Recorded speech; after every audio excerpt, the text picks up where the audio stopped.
This channel does not promote any violent, harmful, or illegal activities. All content provided by this channel is meant for an educational purpose only.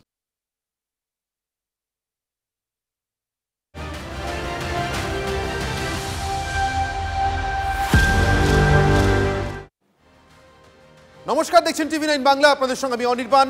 শুরু করছি আজকের অনির্বাণের চক্রব্যূহ। চক্রব্যূহই বটে। বছরের পর বছর, মাসের পর মাস পেরোয়, কিন্তু পশ্চিমবঙ্গের মানুষের বেআইনি বাজি কারখানার বিস্ফোরণের হাত থেকে মুক্তি মেলে না। কোন চক্রব্যূহে তারা আটকে আছেন, বিশেষ করে এই শহরে বসে শহরাঞ্চলের মানুষদের পক্ষে বোঝা সম্ভব নয়। তার কারণ, ভাগ্য আপনাদের একটু হলেও ভালো যে আপনারা শহরে থাকেন, কিন্তু পশ্চিমবঙ্গের গ্রামে থাকা মানুষের, প্রান্তিক মানুষের ভাগ্যই বটে, এতটা ভালো নয়। কেন ভাগ্যের কথা বলছি? আপনি বলতেই পারেন এর সঙ্গে ভাগ্যের কোনো যোগ নেই, এটা পুরোটা আইনের ব্যাপার, ঠিক। কিন্তু ভাবুন কি দুর্ভাগ্য এ রাজ্যের গ্রামের মানুষ, প্রান্তিক মানুষ, যে আইনটা শহরে ভীষণভাবে প্রযোজ্য। এই শহরে একটা বাজি ক্লাস্টার তৈরি করার কথা হয়েছিল। মুখ্যমন্ত্রী বলেছিলেন মাঠপুকুরে তৈরি করবে। ঠিক ন্যায্য কারণেই সম্ভবত রামসার জলাভূমির কাছে মাঠপুকুরে বাজি কারখানা তৈরি হলে কি ভয়ঙ্কর পরিবেশগত প্রভাব পড়তে পারে, মুখ্যমন্ত্রীর মুখ থেকে কথাটা খসা মাত্র পরিবেশ কর্মীরা রেড়ে করে উঠেছিল। আজ মামলা করব, কাল মামলা করব। আজ পর্যন্ত সেই ক্লাস্টারের জমি টমি নেওয়া হয়েছে কিনা, বা আদৌ ক্লাস্টারটা দিনের আলোর মুখ দেখেনি, এটা বড় কথা নয়। বড় কথা হলো শহরে আমাদের গায়ে বাজি ছেড়ে দিন, বারুদ ছেড়ে দিন, একটু আগুনের আঁচও তীব্র হয়ে এলে আমরা অতি দ্রুত সক্রিয় হয়ে উঠি। আদালত, আইন, পুলিশ, পরিবেশ কর্মী, মানবাধিকার সংগঠন, কে আসে না, কে থাকে না আমাদের পাশে। কিন্তু এই মানুষগুলোর পাশে সব থেকে বেশি করে সরকার থাকলেই হয়ে যায়, আর কারুর থাকার দরকার পড়ে না। কিন্তু তারা আছে কোথায়?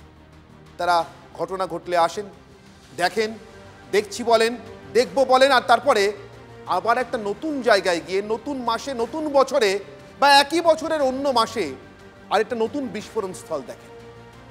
ফরেন্সিক বিশেষজ্ঞরা আগের রাতে বিস্ফোরণ হলে পরের রাতে ঠিক সন্ধে নামার আগে আসে, যতক্ষণে হয়তো অনেক তথ্য প্রমাণ স্বাভাবিকভাবেই সাধারণ নিয়মেই হাপিস হয়ে গেছে। অতএব আপনি কোনো তদন্তের নামে প্রহসন যদি আপনি আশা করেন, সেটা অন্য কথা। কিন্তু তদন্তের থেকে যদি কোনো কনক্লুশন, অর্থাৎ এই তদন্তের কোনো উপসংহার আশা করেন, কেউ সাজা পাবে আশা করেন, সে আশা করবেন। আপনি এটুকু আশা করবেন না যে সরকার আছেন, সরকার থাকবেন। কেন বলছি? এক নজরে গত 2 বছর, স্রেফ 2 বছরের পরিসংখ্যানগুলোর দিকে যদি তাকান, তাহলে আপনি স্পষ্ট হয়ে যাবেন দক্ষিণ 24 পরগনার পাথর প্রতিমার ঢোলাহাটে গতকাল রাতে যা ঘটে গেছে, তা এ রাজ্যে কার্যত একটা স্বাভাবিকতায় পরিণত হয়েছে। এর মধ্যে কোনো অস্বাভাবিকত্ব নেই, সেটাই গণতন্ত্রের সব থেকে অস্বাভাবিক ঘটনা। আসবো অনির্বাণের চক্রব্যূহে আজকের তর্কে, তার আগে আজকের বিশেষ প্রতিবেদন।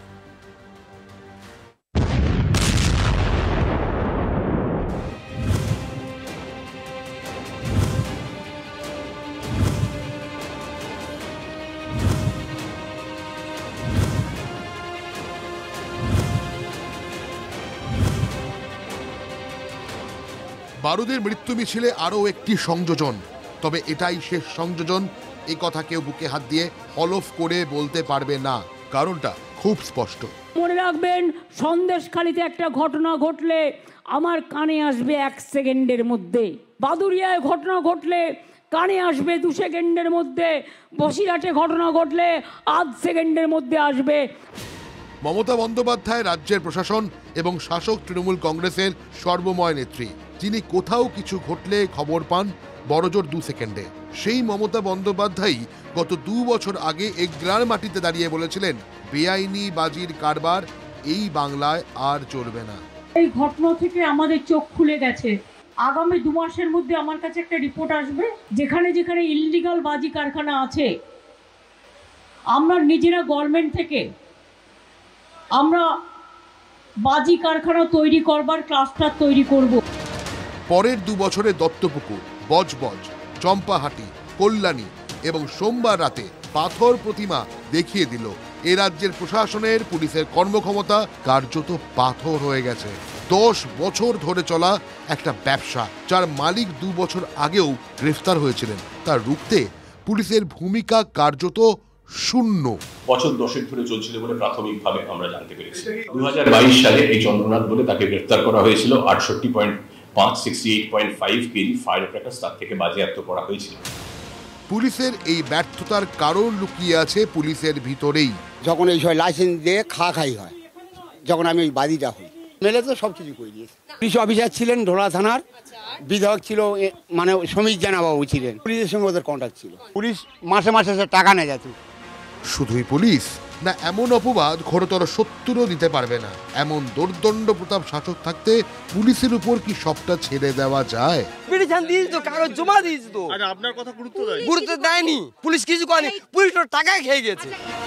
স্থানীয় মানুষও বলছেন শাসক ছাড়া পাতা নড়ে না, সেখানে বারুদ জমবে কি করে? শাসক দলের ক্রিয়াটা মদতে হয়ে এটা হয়েছে আর হবে। এ পর্যন্ত দেখি আপনি যদি আশা করে থাকেন পুলিশ লোক দেখাতেও একটা তদন্তের আশ্বাস দেবে, তাহলে ভুল ভাবছেন। এ রাজ্যের পুলিশ এখন বেপরোয়া, মানুষের প্রাণের গ্যারান্টি দিতে তার বই গেছে।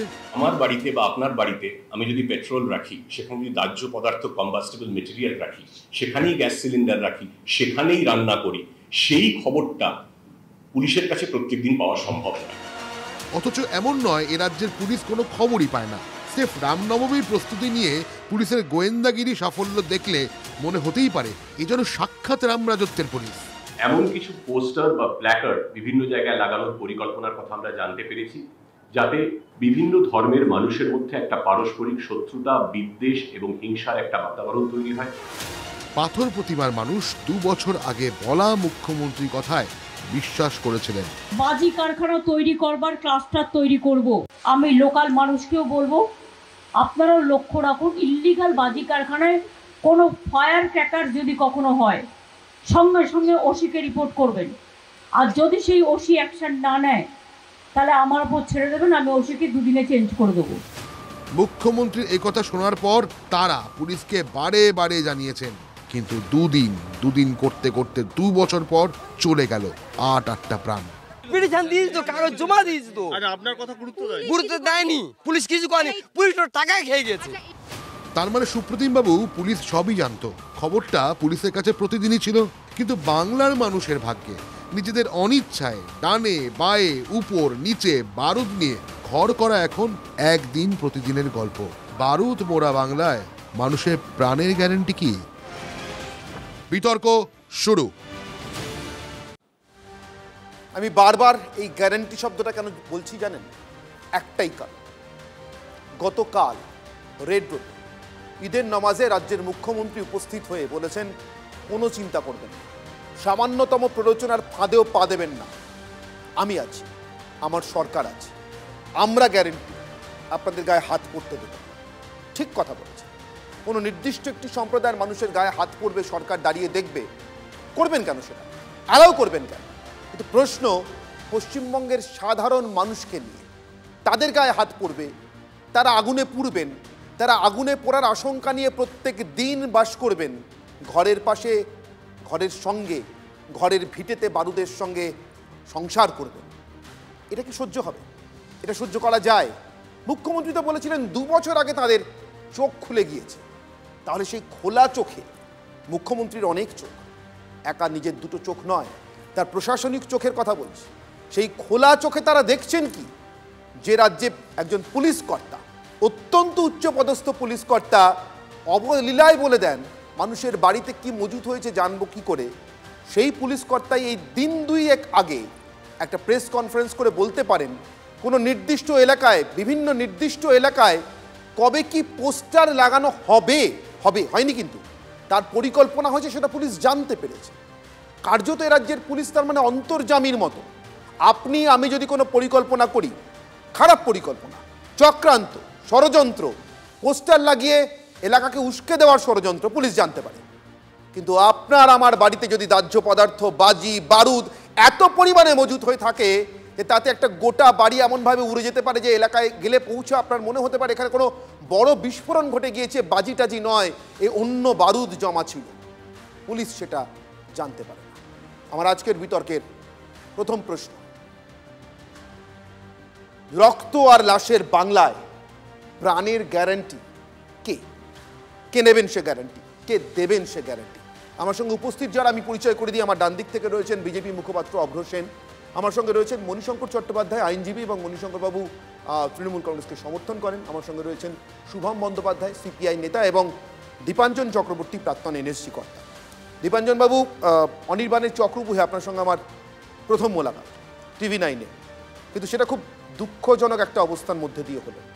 সাধারণভাবে আপনি খুব একটা ভালো পরিস্থিতিতে কথা বলতে আসেন না, এটাও ঠিক, দেশ বা দশের বিপদ ছাড়া আপনাকে স্মরণ করার সুযোগও পাই না, কিন্তু তবুও কোনো আশঙ্কার জায়গা থেকে নয়, 8 জন মানুষের প্রাণ চলে গেছে এমন বাস্তবতার জায়গা থেকে আজকে আপনাকে কথা বলতে ডাকছি। কোন পরিস্থিতিতে সেটা আপনি বুঝতে পেরেছেন? আমি রাজ্যের এই পুলিশ কর্তার বক্তব্যটা নিয়ে আপনার কাছে বেশি করে জানতে চাই।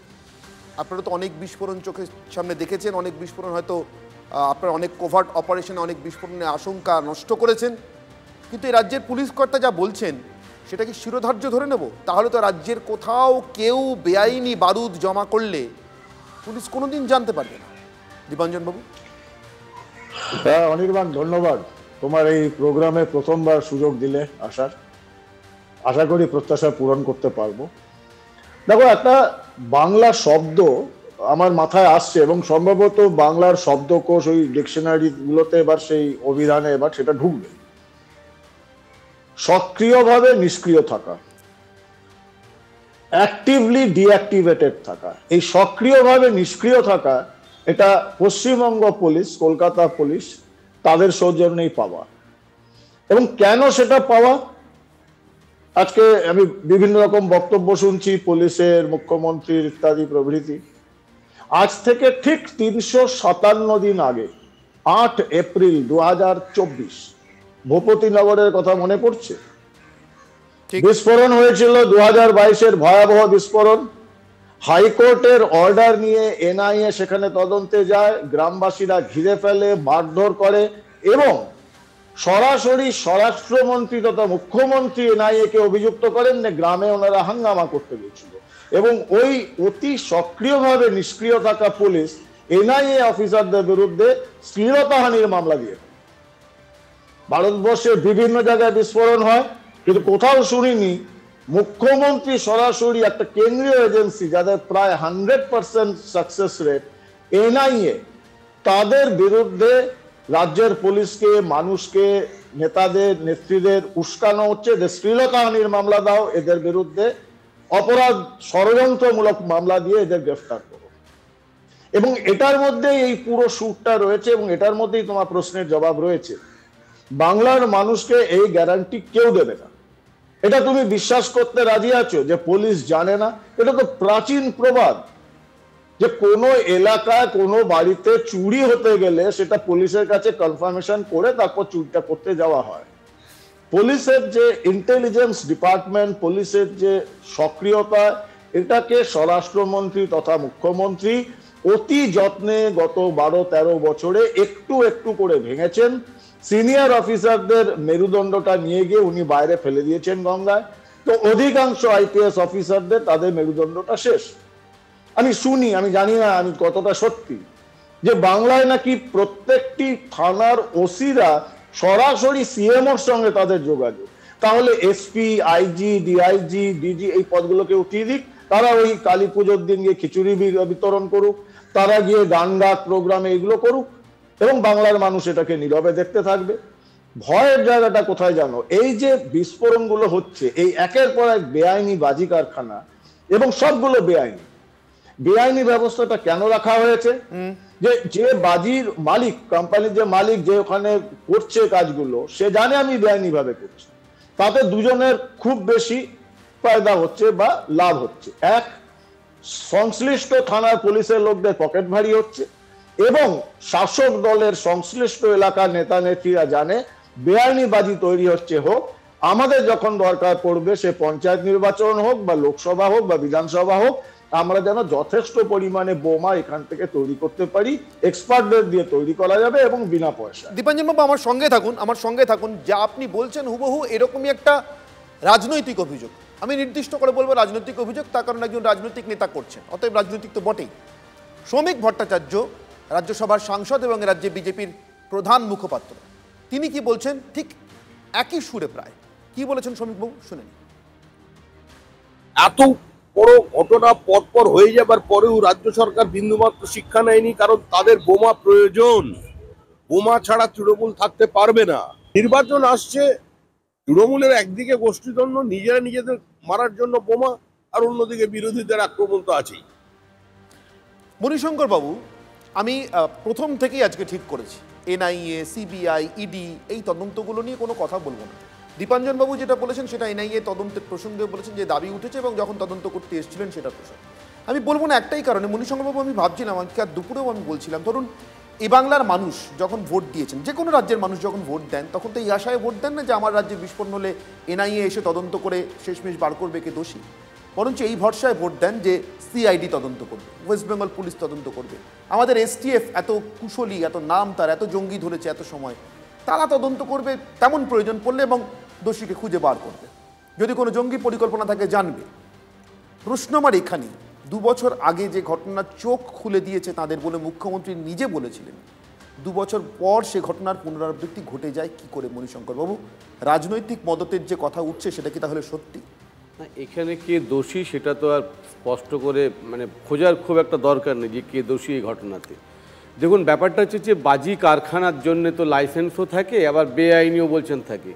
লাইসেন্স কারখানাতেও যে বিস্ফোরণ হয় না এমনটা নয়, তার মানে যিনি কারখানাটা চালাচ্ছেন তিনি সমস্ত কিছু প্যারামিটার্স মেনটেন করে চালাচ্ছেন কিনা সেটা একটা ব্যাপার, এবং এই প্যারামিটার্সগুলো দেখার দায়িত্ব লোকাল পুলিশ স্টেশনে, সেটা নিয়ে কোনো সন্দেহ নেই। কখনো কখনো সেই জায়গায় আমরা দেখেছি যে ঠিকঠাক হয় কি হয় না, এবং পুলিশ সব সরকারের ক্ষেত্রেই পুলিশের ভূমিকাটা একই রকম, মানে তৃণমূলের সরকারের আমলে পুলিশ একরকম, বামপন্থীতে একরকম, বিজেপিতে একরকম, এরকম না, সব সরকারেই পুলিশের ভূমিকাটা কম বেশি একই।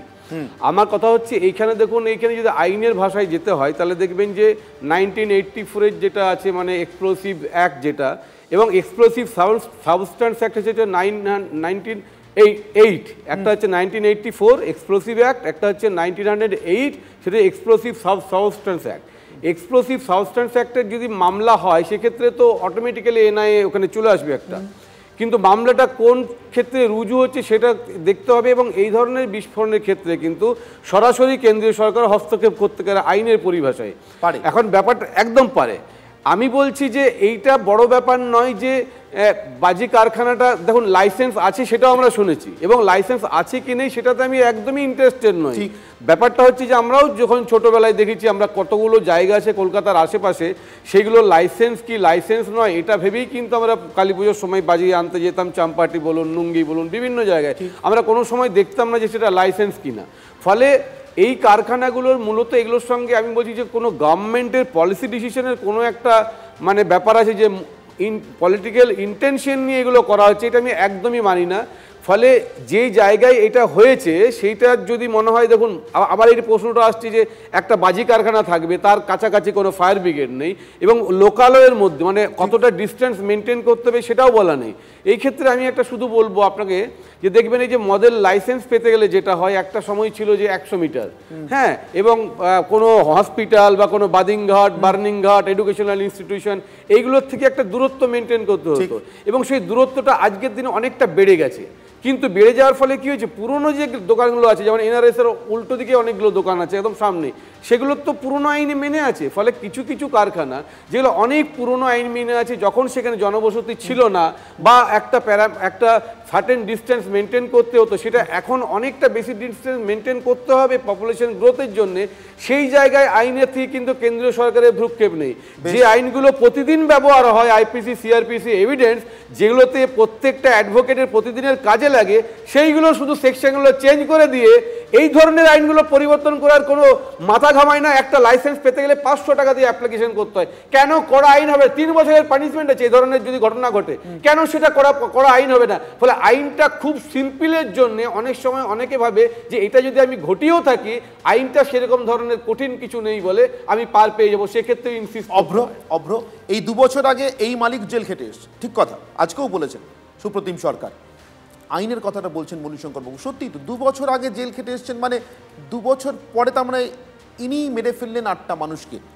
তার মানে 2 বছরের মধ্যে বেরিয়ে এসে ব্যবসা শুরু করে আবার প্রাণঘাতী বিস্ফোরণ ঘটানোর মতো পরিবেশ তৈরি করে ফেলা যায়? আইনটা কি সত্যি এত সহজ? দেখুন, ঘোল খাওয়ানো বক্তব্য বলে না, তো মণিশঙ্করদার বক্তব্য শুনে আমি তো ঘোল খেয়ে গেছি। এত সুন্দর বলেছেন মণিদা, এরপরে আর আমার বলার কিছু থাকে না, তা আমি চেষ্টা করব কিছু বলার।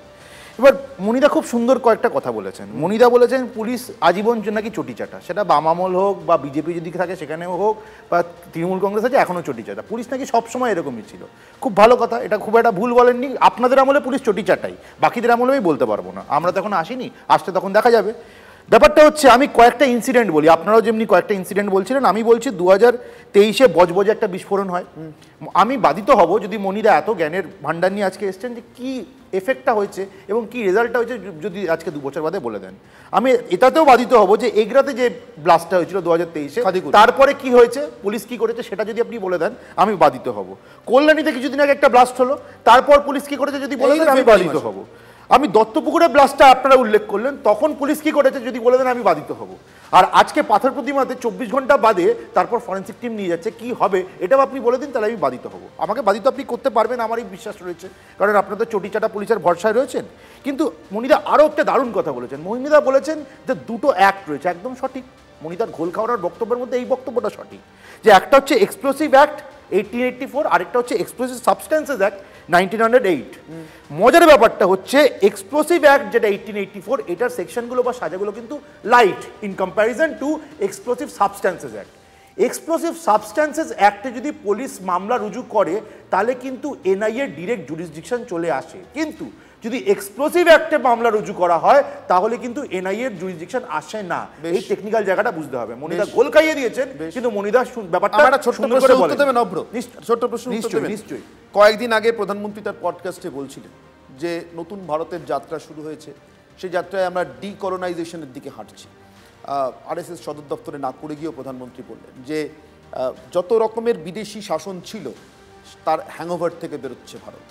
আপনি যে দুটো অ্যাক্টের কথা বলছেন, মণিশঙ্করবাবু বললেন, এই দুটোই বিদেশি শাসনের আমলে করা। এক মিনিট, আমি তার জন্য খারাপ বলছি না, এমন অনেক আইনেই এখনো পর্যন্ত এদেশে বিচার হচ্ছে যেগুলো বিদেশি শাসনের আমলে করা, আমি তার জন্য বলছি না। যদি মনে হয় এটা অপ্রতুল, এত আইন পরিবর্তন হয়, আমরা তো 370 ছুঁড়ে ফেলে দিয়েছি, আমরা অনেক অপ্রয়োজনীয় আইন ছুঁড়ে ফেলে দিয়েছি। অব্র, যে আইনে মানুষের প্রাণের সঙ্গে সরাসরি যোগ আছে, অন্তত রাজ্য সরকার যেন কালকে দাঁড়িয়ে এটা বলার জায়গায় না থাকে যে শুধুমাত্র আইনের জন্য করে উঠতে পারি না, কেন পরিবর্তন হয় না।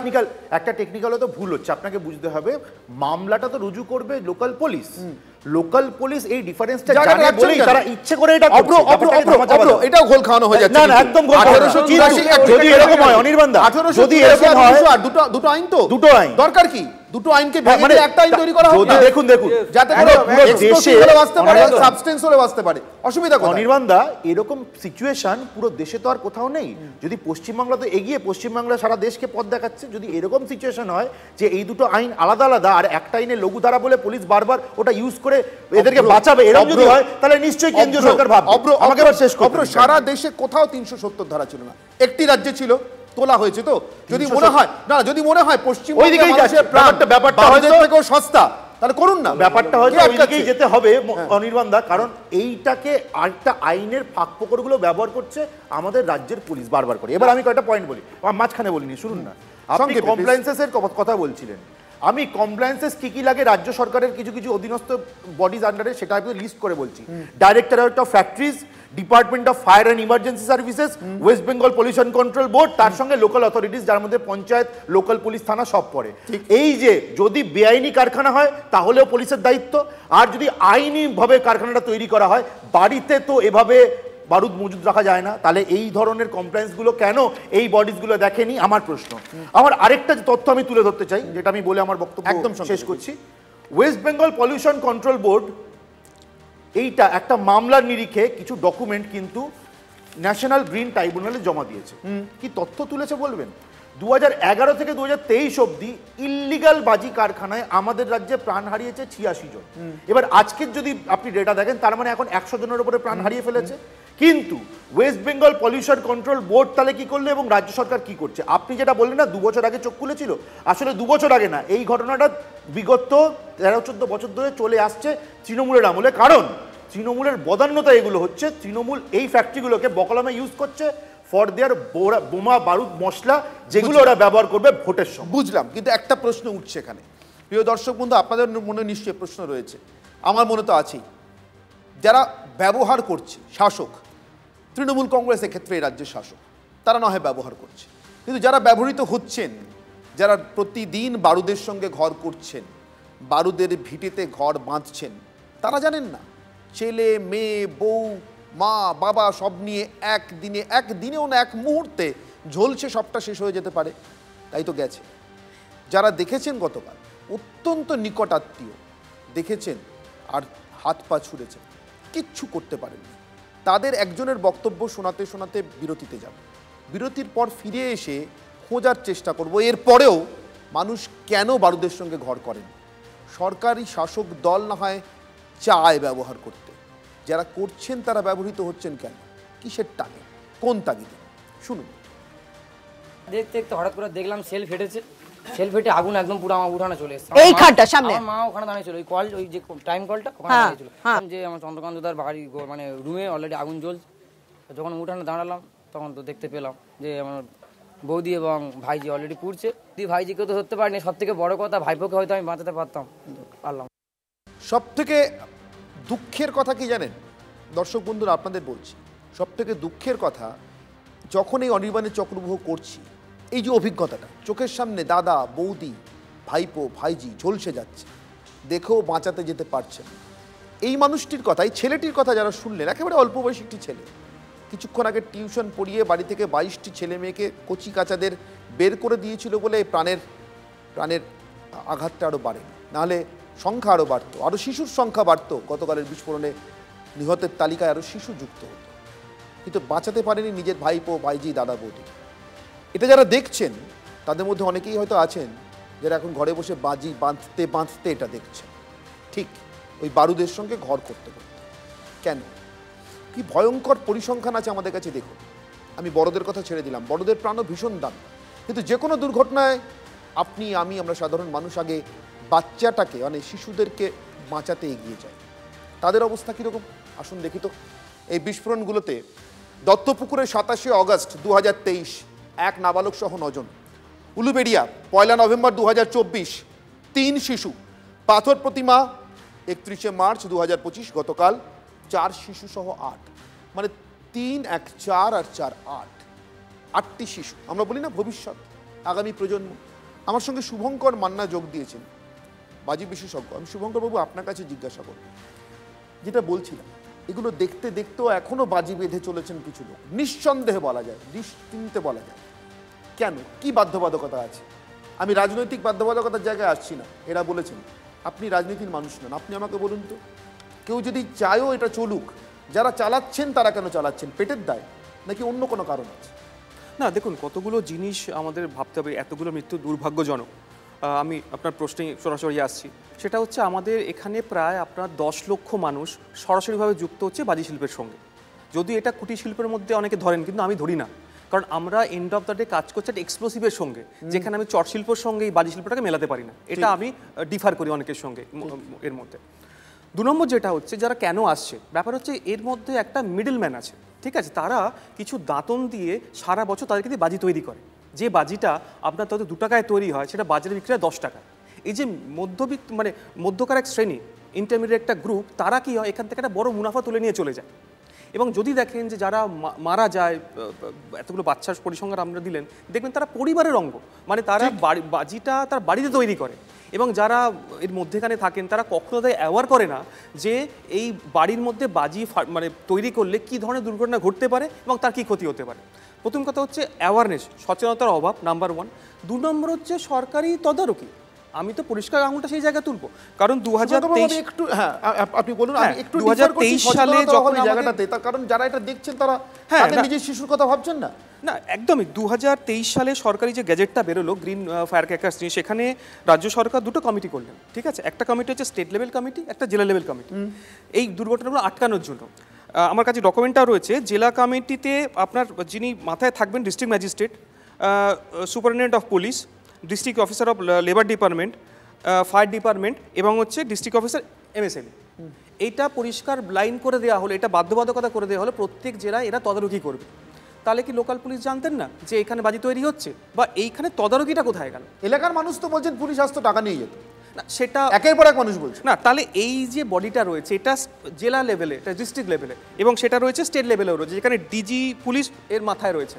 তো আমার বক্তব্য হচ্ছে তাহলে কোথাও কি তদারকিটা ঠিকঠাক হয়নি বা অন্য কোনো ইকুয়েশন এখানে ছিল? আমি শুভম ব্যানার্জি আপনার কাছে আসবো। আমার কোথাও মনে হচ্ছে পেটের ভয়ঙ্কর টান আছে, কিন্তু আমাকে এইটা একটুখানি বুঝিয়ে দিন, কি এমন পেটের টান যে বাচ্চাদের মুখে খাবার তুলে দেওয়ার জন্য এই ভিটে বসত বারুদের সঙ্গে সেই বাচ্চারাই তো চলে গেল। যারা করছিলেন তারা ভাবতেন না, জানতেন না যে বাচ্চার মুখে খাবার তুলে দেওয়ার জন্য করছি সেই বাচ্চাটাই ঝলসে যেতে পারে, গেলও তো তাই।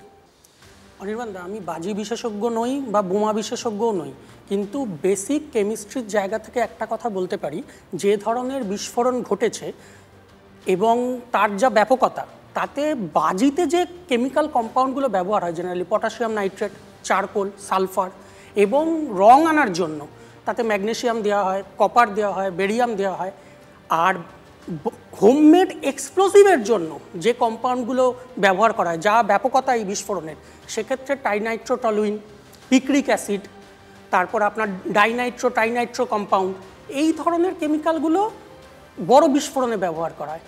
আজকে আপনি আমাদের পাথর প্রতিমার ঘটনা দেখুন, বা একই সাথে গুজরাটের দিশাতেও একটা খুব দুঃখজনক ঘটনা ঘটেছে, যেখানে 18 জন মারা গেছে। প্রত্যক্ষদর্শীরা দুই ক্ষেত্রেই বলছে যে দেহাংশ নাকি প্রায় 50 মিটার থেকে 200 মিটার পর্যন্ত দূরে গিয়ে পড়ছে।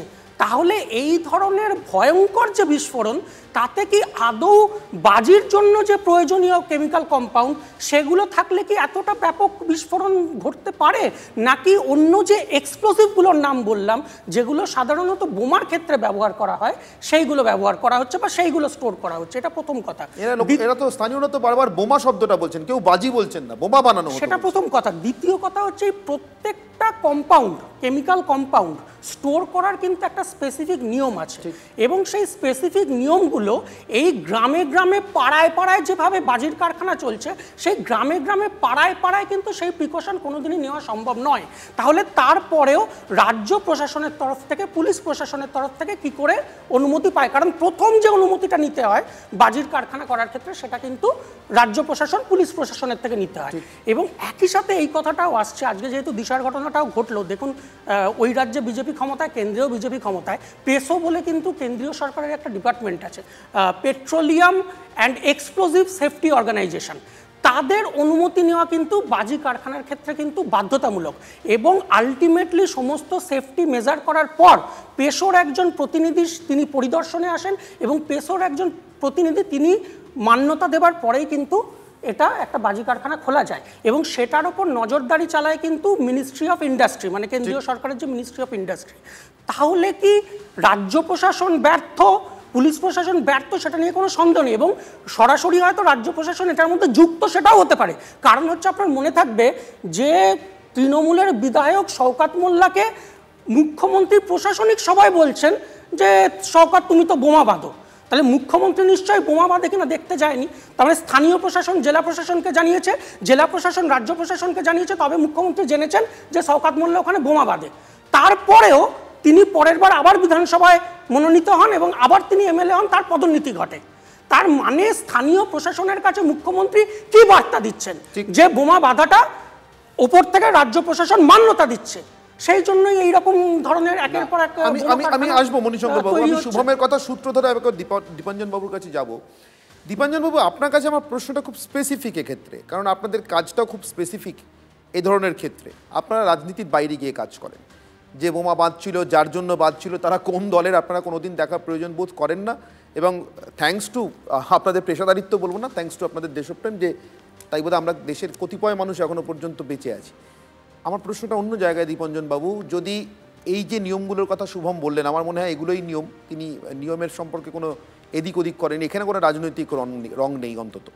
যদি এগুলোই নিয়ম হয়ে থাকে, তাহলে দীপাঞ্জন বাবু আপনার কাছে আমার স্ট্রেট কোয়েশ্চেন, রামনবমীর মিছিলে অথবা মহরমের মিছিলে 8 বছর 10 বছরের বাচ্চারা হাতে অস্ত্র নিয়ে হাঁটলো কিনা, এই নিয়ে রাজনীতিকদের যে এত চোখের জল ফেলতে দেখি, আমার তো মনে হয় কুমিরের অশ্রু, স্রেফ কুমিরের অশ্রু, আর কিচ্ছু না। যদি সত্যি এদের শিশুদের প্রাণ নিয়ে, শৈশব নিয়ে সামান্যতম মাথা ব্যথা থাকতো, রাজ্য থেকে কেন্দ্র পর্যন্ত যে যেখানে জবে শাসক ছিলেন, আমার কাছে কোনো ধরাছোঁয়ার ব্যাপার নেই এর মধ্যে, কেউ অচ্ছুত নয়, কেউ বিশেষভাবে স্পর্শযোগ্য নন, তাহলে সত্যি সত্যি এটা সম্ভব হতো? 8টা শিশু, প্রাণের দাম নেই কারো? দেখো অনির্বাণ, তুমি কুমিরের কান্না বলছো তো, ব্যাপারটা হচ্ছে বাংলার মানুষ এই কুমিরদেরই বারবার নিয়ে আসছে। তারা সাদা পায়জামা পাঞ্জাবি অথবা সাদা শাড়ি পরে আসছে, মানুষগুলোকে খাচ্ছে, আবার কুমিরের কান্না খাচ্ছে, 5 বছর পরে মানুষ ভুলে যাচ্ছে। শুভমবাবু খুব ভালো সুন্দর বলছিলেন, আমি শুনছিলাম। দেখো আমি তোমাকে একটা উদাহরণ দিই, তোমার মনে আছে তামিলনাড়ুর শিবকাশি ভারতবর্ষের সব থেকে বেশি বাজি ওইখানে তৈরি হয়। ঠিক, শিবকাশিতে বছর 7 আগে একটা ভয়াবহ বিস্ফোরণ হয়েছিল, বহু মানুষ মারা গেছিল। একটু খোঁজ নেবে, গুগলে চেক করবে। তদানীন্তন ওখানকার এসপি এবং ডিভিশনাল ডিআইজি দুজনকে সাসপেন্ড করা হয় এবং দুজনের এগেনস্টে সিরিয়াস মামলা চলে এবং তামিলনাড়ু সরকার সেটা চালায়। আর এখানে কি হয়? এখানে উল্টো।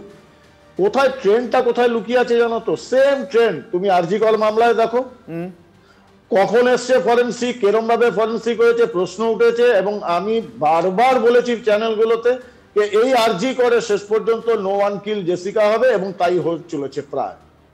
তুমি এইখানে আজকে এখানেও বলে যে 24 ঘন্টা পরে ফরেন্সিক আসছে, কেন? ওই সবার আগে আমি একটা কথা বলেছিলাম, অতি সক্রিয়ভাবে পশ্চিমবঙ্গ পুলিশ, কলকাতা পুলিশ এখন নিষ্ক্রিয়তা দেখাচ্ছে, অতি সক্রিয়ভাবে নিষ্ক্রিয়তা, যাতে এই 24 ঘন্টার মধ্যে পেশাদারি দক্ষতা সমস্ত প্রমাণ মিটিয়ে দেওয়া যায়। কারণ আমার ভয় যেটা, যে এখন শুধু বেআইনিবাজি হচ্ছে এমন তো নয়, যে এই ইনফ্রাস্ট্রাকচারটা ব্যবহার করবে ভবিষ্যতে বা এখনই করছে সন্ত্রাসবাদী দলগুলো। বাংলার সীমান্তবর্তী জেলাগুলো ভয়াবহ অবস্থায় রয়েছে, সেখানে এই সমস্ত বেআইনি বাজির কারখানাগুলোতে তাদের জন্য অস্ত্র তৈরি করা হচ্ছে। কারণ এখন আর বাংলা সন্ত্রাসবাদীরা নিজেরা বানাবে না, তাহলে খাগড়াগড় চোখের সামনে একটা এক্সাম্পল হয়েছে, সেটাকেও লুকিয়ে দেওয়া হয়েছিল। কারণ সমস্যা এই জায়গাটাতে অনির্বাণ, যে আমরা একটার পর একটা ঘটনা হচ্ছে, আমরা দেখছি, আমরা কুমিরদের কান্না দেখছি, আবার কুমিরদের নিয়ে আসছি, তারা আবার সাদা শাড়ি সাদা পায়জামা পাঞ্জাবি পরে এসে আমাদের খাচ্ছে। এটা যতদিন চলবে বাংলার মানুষদের ভবিষ্যৎ এটাই। মানুষের কর্ম নেই, চাকরি নেই, তারা কোনোভাবে টিকে থাকার জন্য ব্যবসা করছে এবং তারা বেআইনি যখন করতে যাচ্ছে পুলিশ তাদের বাধ্য করছে বেআইনি করতে, এবং বাধ্য করার পর পুলিশ ওখানকার শাসক দলের নেতা নেত্রীরা তারা মিলিয়ে একে ব্ল্যাকমেল করাচ্ছে। এটা একটা ভিশিয়াস সার্কেল, এই মানুষগুলো ওখান থেকে বেরোতে পারছে না, ভিশিয়াস সার্কেল। রুজির দীপাঞ্জন বাবু, এই কথাটা সম্ভবত এই রাজ্যের অধিকাংশ মানুষ বিশ্বাস করছেন। আমি আজকের যে পোল কোয়েশ্চেন, আমি তার উত্তর আপনারা কিভাবে দিয়েছেন আমি দেখাই। অনির্বাণের চক্রব্যূহ এখন থেকে প্রত্যেক দিন আমি দুপুর 2টো নাগাদ সমস্ত সমাজ মাধ্যমে আপনাদের কাছে একটি প্রশ্ন রাখবো, সেদিনকার বিতর্ক সংক্রান্ত সোজা 7টা প্রশ্ন, আপনারা উত্তর দেবেন। সেই প্রশ্নের আজকে যেভাবে উত্তর দিয়েছেন আমি সেদিকে নজর রাখি। আজকের প্রশ্ন ছিল, শাসক দলের প্রশ্রয়েই মারণবাজির কারবার চলছে বাংলায়। কারণ বারবার স্থানীয়রা অভিযোগ করছিলেন এমএলএ জানতো, পুলিশ আসতো, টাকা নিত, চলে যেত। তাই প্রশ্ন করেছিলাম। এখানে 80% মানুষ বলেছেন হ্যাঁ, না বলেছেন 20% মানুষ। কিভাবে তথ্য সংগ্রহ করলাম? ফেসবুক, এক্স হ্যান্ডেল, ইউটিউব এবং হোয়াটসঅ্যাপ চ্যানেলে একসঙ্গে ভোট করার অপশন দিয়েছিলাম আমরা। সমস্ত ভোটের একসঙ্গে করে, অর্থাৎ সমস্ত ভোট যা আপনারা দিয়েছেন তা একসঙ্গে করে সব মানুষের মধ্যে থেকে যা পরিসংখ্যান পেয়েছি সেটা আপনাদের কাছে রাখলাম। মোট 80% বলেছেন হ্যাঁ, তারা বিশ্বাস করছেন শাসক দলের প্রশ্রয় চলছে এটা, আর না বলেছেন 20% মানুষ। মণিশঙ্কর বলতে যাচ্ছিলাম, এই যে উনিও বলছিলেন যে এই শাসক দলের প্রশ্রয়, বা আমার খুব ভালো লাগলো, মানে আজকের দিনে অন্তপক্ষে ডিবেটে আমি দেখলাম অনির্বাণকে কিছুটা ব্যালেন্সে এবং নিউট্রাল যে কোশ্চেনগুলো করছিলেন, যে আমিও যেটা বলছিলাম যে অনেক সময় আইনটা খুব লঘু করার জন্য অনেকে ইন্সপায়ার্ড হয় এগুলো করার ব্যাপারে। যে লোকগুলো শাসক দলের প্রশ্রয় থাক বা থানা টাকা নেয়, তার থেকেও বড় কথা হচ্ছে তার বাড়ির লোকজন মারা যাবে এই ধরনের ঘটনা জেনে শুনে তুই একটা মজুত করছে। আমাকে একটা ছোট্ট প্রশ্ন উত্তর দেবেন, একটা ছোট্ট প্রশ্ন উত্তর দেবেন, আমি অপেক্ষা করছিলাম আপনি কখন এই কথাটা বলবেন। প্লিজ আমাকে এই প্রশ্নটা উত্তর দিন তো। এই যে 7 দিনের মধ্যে ধর্ষকের ফাঁসি এবং মৃত্যুদণ্ড আইন হয়ে গেছে তো বিধানসভায়, সেই আইন সেই আইনে সেই বিলটা পাস করার পর আইনে রূপান্তরিত হচ্ছে না কেন? তৃণমূল কংগ্রেসের বারবার আমরা কুমিরের কান্না দেখতে পাই। একটা আইন বিধানসভায় আসছে তো এখন যদি বলি এটা নিয়ে লড়তে গেলে অসুবিধা, একটু শুনবেন, আপনি বলবেন 1 মুহূর্ত, আপনি দেখবেন 1 মুহূর্তের মধ্যে ঘটনাটা ঘটে না, কিন্তু এটা প্রতীক 7 দিন মানে অ্যাজ আর্লি অ্যাজ পসিবল। এইটা আমি বলছি বাজির জন্য আজকের দিনে দাঁড়িয়ে 8টা শিশুর জন্য আমি বলছি আজকের দিনে দাঁড়িয়ে আমার এই যে এইটা আপনি বললেন না যে বণিক বাড়ির, বলতে গিয়ে আমার 1983 সালের আমার দেবযানী বণিকের কথাও মনে পড়ে যাচ্ছিল যে ওই বণিকের মার্ডার কেস, আর এখানেও টু সাম এক্সটেন্ট এই ধরনের ঘটনায়। আমি শেষ কথাটা বলবো যে দীপাঞ্জন বাবুর মতো লোক, আপনি যাদেরকে অনেক সময় ভাবেন যে তারা নিউট্রাল দেশ শাসন করে, তারা নিউট্রাল কথাই বলবে, এবং আমরা প্রত্যেকে অনেক সময় বলছিলাম কিভাবে রোখা যায়, আইনটাকে কিভাবে শক্ত করা যায়। উনি কিন্তু একটা পক্ষ নিয়েই বলছেন, ফলে সবসময় আপনি যাকে জাজ করছেন যে যদি কোনো পক্ষ নয় না, সেটা কিন্তু ঠিক নয়। শেষ কথাটা আমি বলবো, খুব বাজির রামনবমীতে প্রয়োজন ছিল বলে, বাজির অর্ডারটা বেশি ছিল বলে কি এই বিস্ফোরণটা হয়েছে রামনবমীতে। সমস্যাটা হচ্ছে, একটু 20 সেকেন্ড চেয়ে নিচ্ছে, রিকোয়েস্ট করছি।